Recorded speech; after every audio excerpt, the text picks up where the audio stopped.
Smart People, apa kabar? Jumpa lagi bersama saya Santi Zaidan dalam program Iptek Talk, Smart Program for Smart People.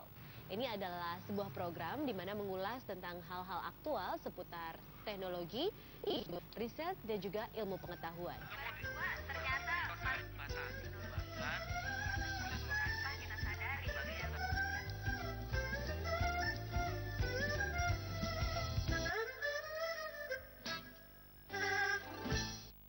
Nah, Smart People, Indonesia merupakan wilayah yang sangat rawan akan bencana tsunami. Ini dikarenakan Indonesia terletak pada batas pertemuan 3 lempeng tektonik bumi yang sangat aktif dan berpotensi terhadap munculnya tsunami. Dan untuk mengurangi dampak terjadinya bencana tsunami, maka wilayah-wilayah di sepanjang pantai perlu mendapatkan perlindungan.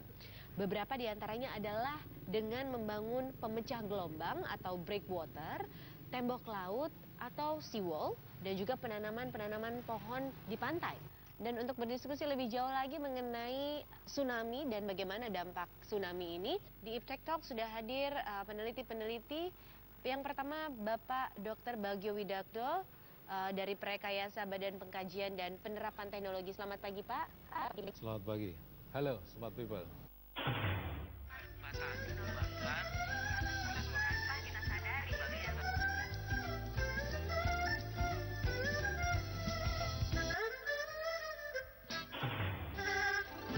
Dan kemudian we also have the researcher from Akita University Japan, Professor Hideo Matsutomi. Can you greet the audience by saying Smart People?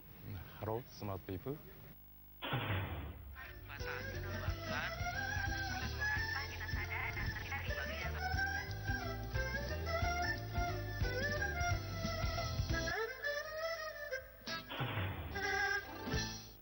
And the last one, Dr. Kenji Harada, the researcher from Shizuoka University, Japan.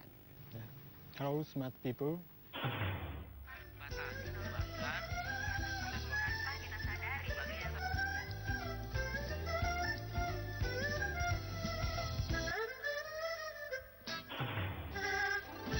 And we will discuss more about this tsunami and the effect of tsunami, alright.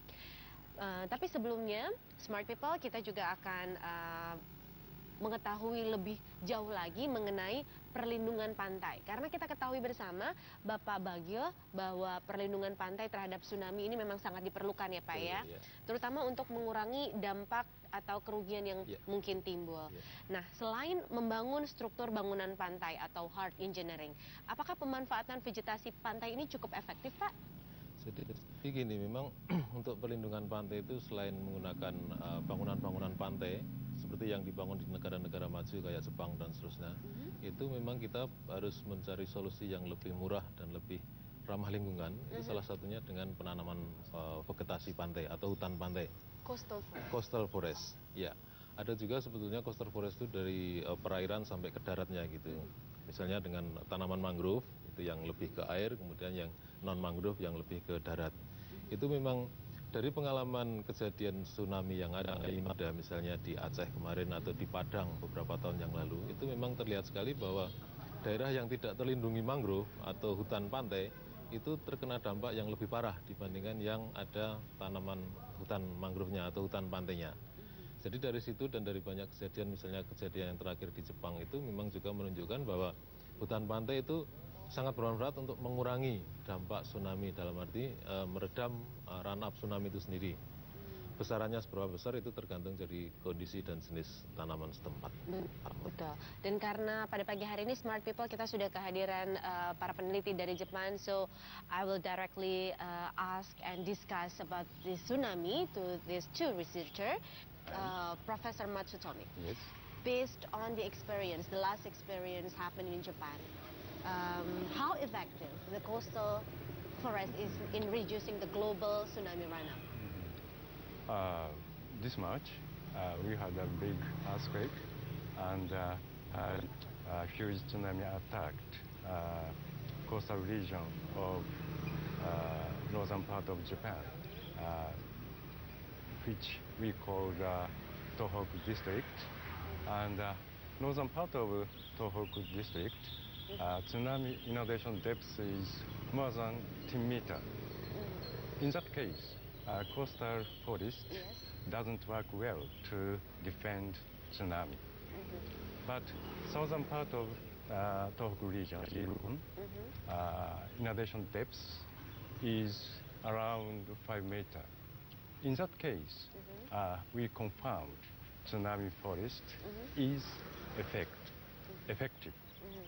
So it's quite effective in reducing the effect of tsunami, the Yes, coastal forest. at least around 5 inundation depth is 5 meters. In that case, 5 meters. 5 meters. In that case, coastal forest is effective. I deeply think so. Okay, Mr. Harada. Yes. Has numerical model simulation been conducted to examine the effectiveness of coastal vegetation in reducing the tsunami run-up? I mean the numerical model simulation. Numerical model simulation. So we already conduct the numerical simulation model to reduce tsunami by using the coastal forest. Yes. So we develop a numerical model and we collaborate with Indonesian researchers. Okay. So we now estimating the effectiveness of the coastal forest in the Indonesian situation. Okay. We're still developing it, or it's still in progress, or how? Yeah, now in progress. In progress of the numerical statistical Yes. model. Dan kembali ke Bapak Bagio ya Pak ya. Untuk secara nasional, pantai-pantai di mana sajakah yang ada di Indonesia yang telah melakukan penanaman vegetasi atau cemara untuk antisipasi tsunami, dan berapa ukuran atau luasan metode penanamannya, kemudian juga apa manfaat lain yang bisa diperoleh dari penanaman vegetasi di wilayah pantai? Ya, jadi gini, tentang antisipasi tsunami dengan tanaman tadi itu sebetulnya di Indonesia sudah banyak daerah yang mulai ditanami, terutama ini dilakukan oleh DKP, Departemen atau sekarang KKP, Kementerian Kelautan dan Perikanan, itu banyak melakukan kegiatan penanaman cemara laut di beberapa daerah, misalnya di pantai selatan Jawa itu ada di Pacitan, yang akhir-akhir ini terjadi dilakukan, tapi yang dulu-dulu juga di pantai selatan Bantul juga, kemudian ada juga di pantai barat Sumatera, itu di Painan, di Pariaman, dan rencananya juga di sekitar Pelabuhan Udara Bandara Internasional yang di Padang itu juga akan dilakukan penanaman, sudah direncanakan oleh KKP dalam hal ini.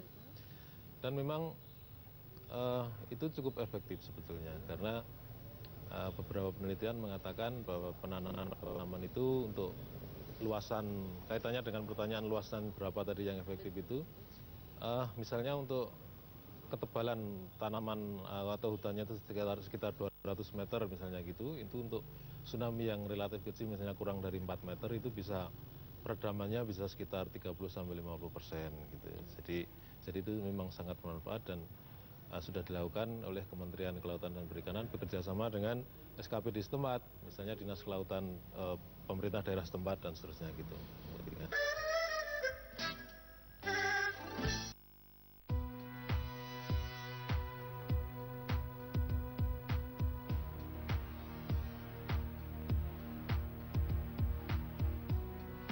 Indonesia yang terletak pada batas pertemuan 3 lempeng tektonik bumi yang sangat aktif merupakan wilayah sangat rawan terhadap gempa-gempa tektonik. Karena sebagian sumber gempanya berada di bawah laut, maka berpotensi menimbulkan tsunami. Untuk mengurangi dampak bencana tsunami, maka wilayah-wilayah di samping pantai yang berpotensi terkena tsunami perlu mendapat perlindungan. Beberapa cara untuk perlindungan pantai terhadap tsunami antara lain dengan membangun pemecah gelombang atau breakwater, tembok laut atau seawall, dan penanaman pohon-pohon pantai. Di Indonesia secara alami banyak pohon-pohon atau vegetasi pantai yang bisa dijadikan perlindungan untuk mengurangi kerusakan akibat tsunami, sehingga pemanfaatan vegetasi pantai untuk maksud pengurangan dampak negatif tsunami menjadi sangat-sangat signifikan. Dalam hal ini, para peneliti Indonesia bekerja sama dengan para peneliti dari Jepang melakukan sebuah penelitian yang akan mengkaji aktivitas dari vegetasi pantai cemara laut untuk mereduksi kerusakan akibat terjangan tsunami. Tahapan dalam penelitian ini meliputi studi model numerik, pengumpulan data karakteristik vegetasi, uji kekuatan vegetasi, dan simulasi model fisik. Uji kekuatan vegetasi cemara laut, atau cemara udang yang telah ada diperlukan untuk mendapatkan data tentang kemampuan tanaman dalam menahan gaya dinamis dari run-up gelombang tsunami yang datang menerjang kawasan pantai. Setelah tahun 2010, uji kekuatan cemara laut dilakukan di pantai kota Pariaman, Sumatera Barat. Kali ini, uji kekuatan cemara udang dilakukan di pantai selatan Kabupaten Bantul, Daerah Istimewa Yogyakarta. Sejauh ini studi tentang efektivitas vegetasi pantai yang meredam tsunami selalu menganggap vegetasi pantai tersebut statis dan tidak berubah bentuk maupun posisinya. Hal tersebut kurang sesuai dengan kenyataan bahwa jika vegetasi dihantam arus gelombang yang cukup besar akan berubah bentuk dan bahkan akan berpindah karena tumbang maupun tercabut akarnya.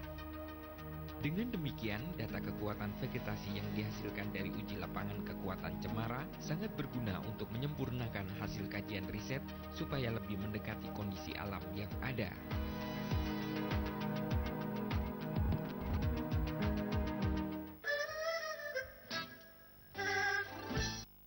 Kalau pantai-pantai yang Bapak sebutkan tadi, sebagian besar kan di Jawa ya, Pak?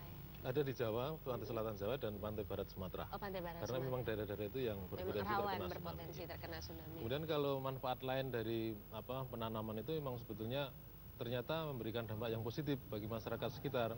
Karena seperti kita ketahui di pantai mana yang sudah jadi itu pantai selatan Bantul.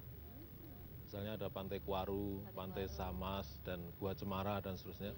Itu penanaman itu ternyata bukan hanya untuk melindungi dari tsunami, tetapi juga bermanfaat untuk menahan air asin atau udara asin yang dari laut, sehingga di daerah belakangnya itu pertanian bisa tumbuh. Tanaman-tanaman bisa tumbuh yang dulunya karena air asin atau angin asin yang mengandung garam itu menghambat, itu sekarang bisa tumbuh. Juga yang perlu diingat ya, kemudian banyak orang berdatangan ke situ sebagai turis pariwisata. Di situ ternyata pendapatannya bisa besar sekali.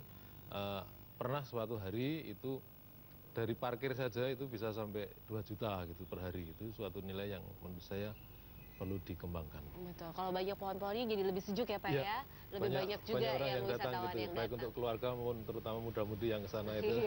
Ya, tadi Pak Bagus sempat sebutkan mengenai coastal forest. Itu hutan cemara yang ada di lepas pantai. Seperti apa itu Pak? Jadi secara umum kebetulan kegiatan kita ini juga fokus pada cemara yang ada di pantai gitu. Tapi secara umum sebetulnya cemara di pantai itu kita bisa golongkan menjadi dua. Ada yang disebut cemara laut dan cemara udang gitu. Terus terang kami bukan ahli di bidang tanaman gitu. Tapi secara umum kita pahami bahwa cemara laut itu biasanya punya batang tunggal yang tinggi gitu. Kemudian cemara udang itu biasanya dari bawah kemudian dia sudah bercabang gitu. Perbedaannya juga letak posisi crown-nya atau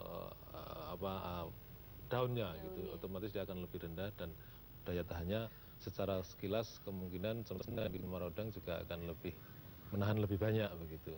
Tetapi memang perlu kita buktikan bahwa apakah cemara udang itu mampu bertahan lebih kuat daripada cemara laut nanti dari pengujian di lapangan. Karena tahun kemarin kita sudah melakukan yang di Pariaman itu untuk cemara laut yang batangnya tunggal gitu. Kemudian nanti yang kita di pantai selatan Jawa atau di Gua Cemara itu kita menggunakan yang jenis cemara udang gitu. Ya. Itu tadi perbedaannya ya dan akan terus dikaji mengenai manfaat dari dua jenis cemara ini. Selain terus dikaji mengenai dua jenis cemara ini, kemudian bagaimana caranya untuk merawat pohon-pohon ini? Apakah memang dibutuhkan dari masyarakat sekitar juga untuk memeliharanya? Oh iya, jadi memang kayak instansi-instansi resmi yang melakukan penanaman cemara itu, misalnya dari KKP maupun dari dinas setempat, dalam hal ini bisa dari Dinas Pertanian dan Kehutanan atau Dinas Kelautan setempat, itu untuk masing-masing daerah kelihatannya agak berbeda. Biasanya mereka juga mengikutsertakan peran serta masyarakat. Jadi masyarakat di situ bukan hanya istilahnya direkrut untuk menanam saja, tapi sampai durasi tertentu, sampai pemeliharaannya itu masyarakat setempat yang biasanya diserai gitu. Karena memang tanpa keikutsertaan masyarakat kelihatannya susah untuk mewujudkan bahwa tanaman itu akan tumbuh dengan baik gitu. Kira-kira kalau cemara-cemara itu bisa bertahan sampai berapa lama sih Pak? Berapa tahun gitu? Jadi kalau selama ini cemara ya mungkin sejauh ini sampai bertahun-tahun itu Bertahun-tahun ya? masih bertahan. Tapi kita perlu ketahui juga kalau cemara nanti terlalu tua dan terlalu besar itu juga rumpun daunnya atau crownnya itu juga akan terlalu ke atas gitu. Jadi kalau kita bicara untuk penanggulangan tsunami mungkin kurang efektif. Jadi kalau yang sudah terlalu tua mungkin sudah 30-50 tahun gitu mungkin juga perlu ditebang, diganti dengan yang baru yang kecil ada permajaan gitu. Supaya lebih efektif dalam menanggulangi dampak tsunami ya. Kemudian, and the next question is for Mr. Matsutomi. Yes. I have a question like, why is necessary to conduct field tests for the strength of vegetation? Why is this really necessary? And actually, how significant is the data in designing the coastal protection using vegetation? When tsunami attacks on coastal forest, Yes. tsunami force and moment act on the coastal forest. And on the other hand, coastal forest has a role of like a coastal dike. So we must check the limitation of the coastal forest. Coastal forest falls and in moment in which they fall down. Okay, so now we are checking the limitation. And last year we had a Mentawai tsunami.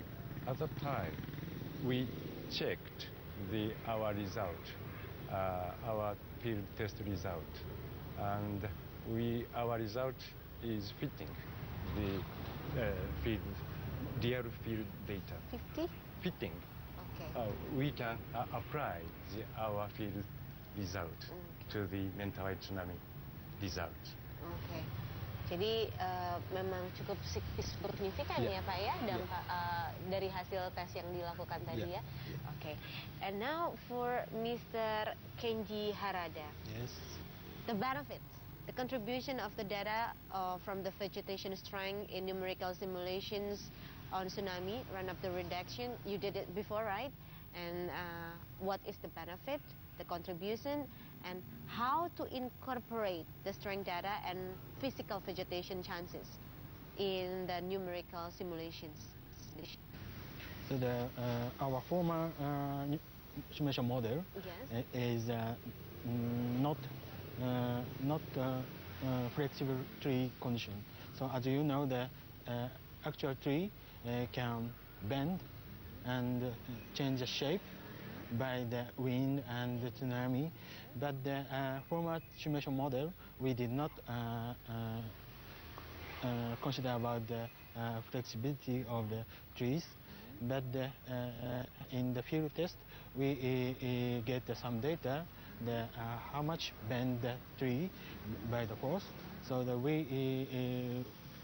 now we try to introduce the effect of the tree bending and some limitation of the tree uprooting or lodging.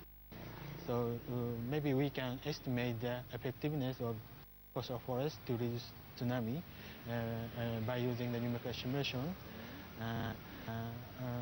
Of course, quantitatively by using numerical simulation. Okay. So you're still doing another research, the deeper research, to know the limitation. Limitation? The previous numerical simulations is for doing another research, the deeper research right now. Yeah, so we also doing the research in Japan, and this time we collaborate with Indonesian researchers, and we are trying to get some information about the coastal forest and tsunami from the Indonesian situation. Okay. Jadi pada saat ini peneliti-peneliti dari Jepang ini sedang melakukan semacam kerjasama gitu ya Pak ya, incorporation untuk melakukan another research lain tentang bagaimana coastal forest ini bisa menanggulangi dampak dari tsunami. Betul begitu? Ya. Jadi memang ini sebetulnya kegiatan ini sebagian kecil saja dari kegiatan kerjasama yang besar antara pihak Jepang dan pihak Indonesia. Dalam hal ini sebenarnya pihak Indonesia dimotori oleh Kementerian Ristek dan juga LIPI. Itu tentang gunung api, kegempaan dan tsunami. Jadi ini hanya bagian kecilnya saja. Kira-kira akan sampai berapa lama nih Pak berlangsungnya? Jadi sebetulnya kan kegiatan kerjasama ini berlangsung 3 tahun. Kebetulan ini sudah tahun yang terakhir gitu. Jadi kegiatan akan berakhir Maret 2012 sekitar itu. Mudah-mudahan impactnya akan segera terasa ya, khususnya untuk masyarakat Jogja. Begitu datang ke pantai kita lihat lebih sejuk lagi. Mudah-mudahan. Dan lebih aman pastinya Pak ya untuk didiami. Satu lagi untuk smart people yang ada di rumah, kalau dari Pak Bagio, apa harapannya? Ya, kami dari Badan Pengkajian dan Penerapan Teknologi, khususnya dari unit Balai Pengkajian Dinamika Pantai, memang unit kami bergerak di masalah kepantaian dan kepelabuhanan. Salah satunya memang tentang penanggulangan bencana tsunami itu. Jadi harapan kami mudah-mudahan semua yang sudah dilakukan baik oleh instansi pemerintah maupun swasta tentang penanggulangan tsunami atau mitigasi tsunami itu bisa dimanfaatkan maksimal oleh masyarakat gitu. Tapi khusus untuk bagian kami sendiri, sebetulnya di unit kami itu kita selain punya sumber daya manusia yang mencukupi dalam hal ini beberapa kepakaran tentang teknik pantai dan kepelabuhanan, itu kita juga punya fasilitas yang cukup lengkap. Salah satu kegiatan yang terkait dengan itu tadi sebetulnya di samping uji lapangan dan simulasi numerik seperti disebutkan tadi, ada juga yang namanya simulasi model fisik. Itu di kami bisa dilakukan dengan baik karena kita punya fasilitasnya, dan keunggulan maupun kekurangan kalau dibandingkan antara model fisik dengan model numerik itu memang masing-masing punya keunggulan dan kekurangannya gitu. Tapi intinya mereka saling melengkapi. Jadi beberapa kajian yang tidak bisa dilakukan di model numerik itu sebaiknya dibawa ke model fisik. Jadi saling melengkapi ya Pak ya? Betul. Antara dua kajian tersebut. Oke, terima kasih banyak. For the last question I may raise this time. What's your advice or what's your hope? Okay. Please use natural resources. For example, the coastal forest or a river which flows parallel to the coast and so on to protect the tsunami. Okay. Mister, another advice, another hope for Indonesian people? So I think, as you know, we had a big tsunami in Japan. Yeah. Also, Indonesia also achieved tsunami. So we have to collaborate and correct some knowledge about the tsunami, how to prevent the tsunami, and how to mitigate tsunami. So I think we have to collaborate Indonesian people, Japanese people, and I hope Indonesian people know about the Japanese tsunami disasters. Yeah, okay. We should learn about the tsunami happening in Japan and learn from the experience layers. Yeah, we are so lucky having these two researchers here and learn from them. Dan seperti yang sudah disampaikan oleh Pak Matsutomi tadi bahwa yang menjadi harapannya adalah bahwa masyarakat Indonesia menggunakan sumber daya alami, coastal forest dan juga river, sehingga dampak dari tsunami itu bisa kita kurangi. Betul begitu ya Pak Bagio ya? Terima kasih banyak atas waktunya sudah hadir bersama kita di Iptek Talk pada pagi hari ini. Thank you for Mr. Matsutomi and also Mr. Harada for coming here. Thank you so much. Ya, Smart People, demikian perbincangan kita dalam program Iptek Talk kali ini dari Gedung BPPT Yogyakarta. Kami mengucapkan terima kasih atas perhatian Anda. Sampai jumpa dalam program selanjutnya di Iptek Talk, Smart Program for Smart People.